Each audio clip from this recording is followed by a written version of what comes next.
Philippe was chosen as captain, and the Infante of Sicily went with him, and they found themselves in the port of Savona, with ships from the Pope, the Emperor, and everyone who had offered their aid. They all left together and sailed until they came to the island of Corsica, where they found the King of France. There they took on water, and they approached the great city of Tripoli in Libya before dawn, and no one in the entire armada knew where they were going, with the exception of the king. But when they saw the king's ship turning and everyone taking up arms, they realized that was their destination. Then Trnt, who was on his galley, went to the king's ship on a skiff. He climbed aboard with many others, and they found the king arming himself and preparing for mass.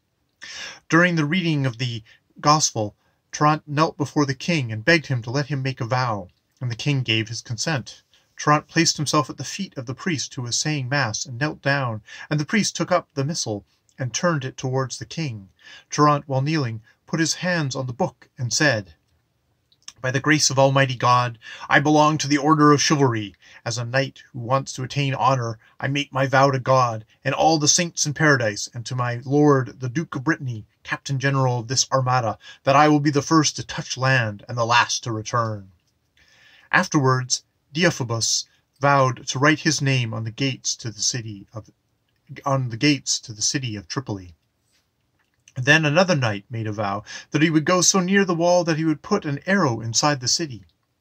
Another knight stood up and vowed that he would enter the city and take a Moorish maiden from her mother's side, and that he would put her on the ship and give her to Philippa, the daughter of the King of France. Another knight vowed that he would place a flag on the highest tower in the city. On the knight's ship there were many knights, more than 450. And where there were many, envy and ill will are engendered, for the sin of envy has many branches.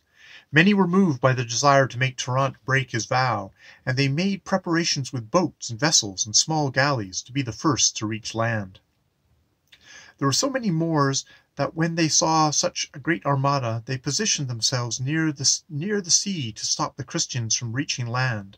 All the galleys pressed forward towards land, and they were so close that their sides nearly touched. When they were so near to the land that they could throw down the ladders, all the ships turned about so the men could disembark. But Trnt ordered his galley to head in to land, prow first. When he felt the ship touch land, Trnt, who was standing armed on the prow, jumped into the water. The Moors saw him and ran towards him to kill him. But Deiphobus and the others defended him. Many armed men and many sailors leapt after him in order to go to his aid. As soon as the king's galley and the others had turned about, they lowered their ladders. But who dared disembark when they saw so many Moors? The greatest fight was where Trnt stood. Virtue, goodness, strength, and wisdom were in the king and his men, who, as valiant knights, climbed down the ladders, and their haste to attack the Moors was so great that many fell into the sea. When all the men were on the land, they gave the Moors great battle, and many men from both sides died. As soon as the Moors attempted to take refuge in the city, many good knights went in and took 5 streets of the city, but they were unable to take more. All the knights fulfilled their vows on those 5 streets that they had took, and they loaded the ships and the galleys with the great booty that they had taken. But so great was the aid that the Moors had received that they could not push on. When they had to withdraw, therein lay the great danger, and many of them died. When they were all on board, Trnt remained behind, because he had not yet fulfilled his vow. His galley had now beached, and its ladder was on land, waiting for Trnt to board. A knight who was searching for honor, and who well deserved it for his virtues, was named Ricart lo Aventuros, and he remained beside Trnt. Ricart said to Trnt, "All the men are on board or dead. Only you and I are still here. You had the glory of being the first of the conquerors, because your feet were the first to touch this cursed land. But don't forget how I defended you many times from danger. Let me go on board the galley first, so that we can be equals in honor and fame and brotherhood. For at times a person who wants all worldly glory loses everything." "There's no time to waste on words," said Trnt. "Life or death is in your hands. I will be considered victorious if both of us die at the hands of those infidels, and I'm sure that our souls will be saved if we die with our faith firm, like good Christians defending ourselves. So give me your hand, Ricard, and let us die like knights." The two knights were in the sea up to their chests because of the lances, darts, spears, and stones that were being hurled at them. When Ricard saw that Trnt was going up to the shore to attack the Moors, he caught him by the coat and brought him back into the water and said, "I know of no knight in the world as fearless as you are, and since I see how great your courage is, do this, put your foot on the ladder first, and then I will be the first to climb up." The king was in great anguish, afraid that these two knights would be lost. Trnt wanted to give him part of the honor, so he put his right foot on the ladder. Then Ricard went up first, and Trnt was the last of all, and so he fulfilled his vow. There was much discussion about these two knights. Some said that Trnt had fulfilled his vow, and the king and many others paid him high honor.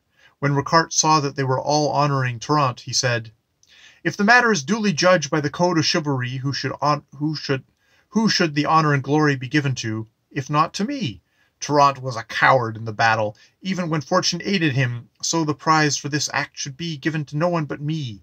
I am barefoot. I will never again put my shoes on my feet until His Majesty the King and the noble knights make a decision about this."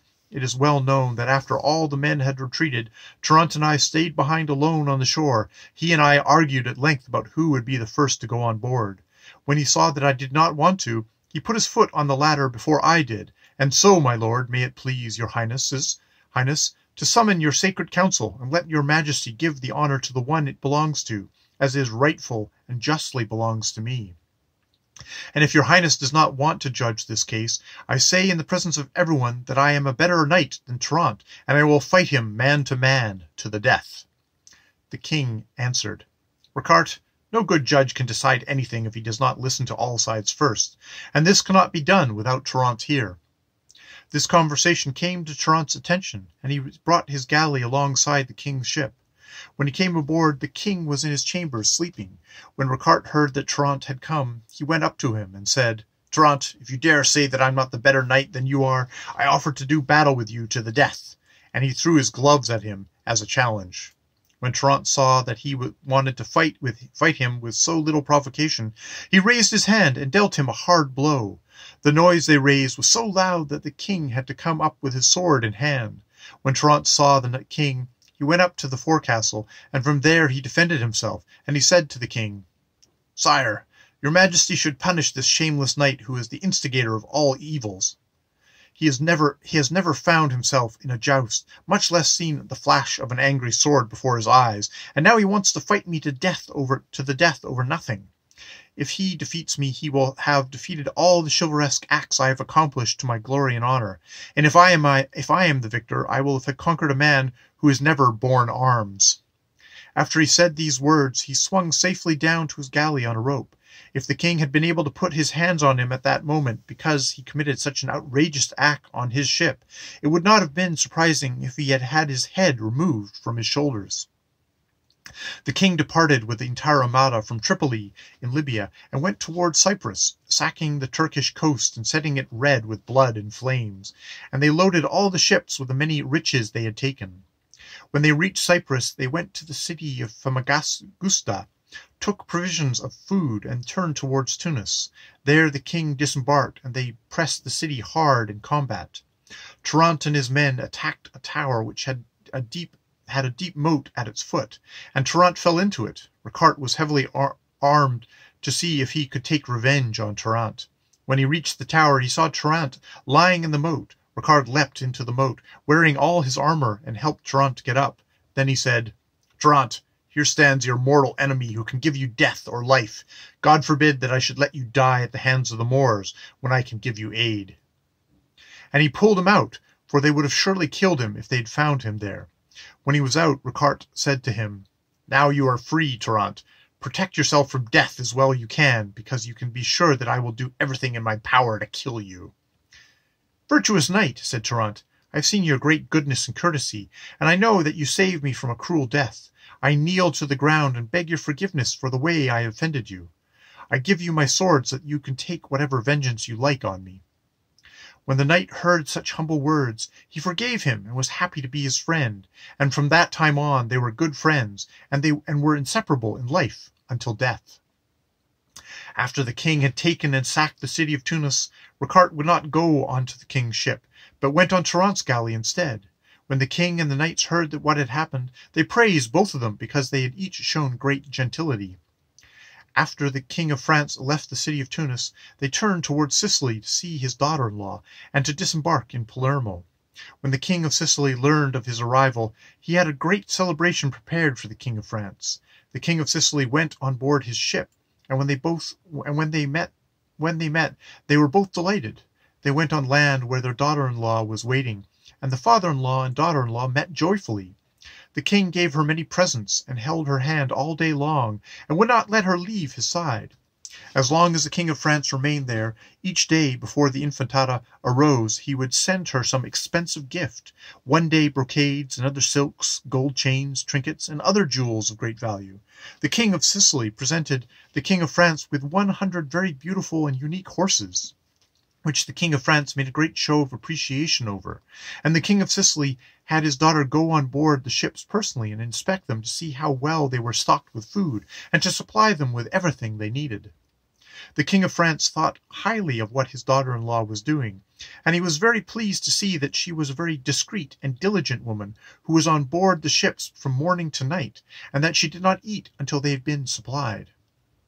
When the ships were filled and the horses were put on board, the king of France took his leave of the king of Sicily, and the queen and the Infantata, and departing, taking the prince of Sicily with him, and when they were in France, he gave him one of his daughters for a wife. The Armada left the port of Palermo and turned towards Barbary, and moving along the shoreline, they came to Malaga, Oran, and Tlemcen. They passed through the Strait of Gibraltar, then went to Ceuta, Alcazar Segura, and Tangier. As they turned along the other coast of Cadiz, Tarifa, and Gibraltar, they went by Cartagena, for in those days the entire coast was in the hands of the Moors. From there they went by the islands of Iza, and Majorca, and then they went to the port of Marseilles to disembark. The king gave the liberty to all ships except the ones belonging to his son Philippe. He wanted him to go along and see his mother, the queen. Trnt went with them, and from there he went to Brittany to see his father and mother and his relatives. After a few days, while the king of France held the wedding for his daughter and the prince of Sicily, he wanted Philippe to return to his wife.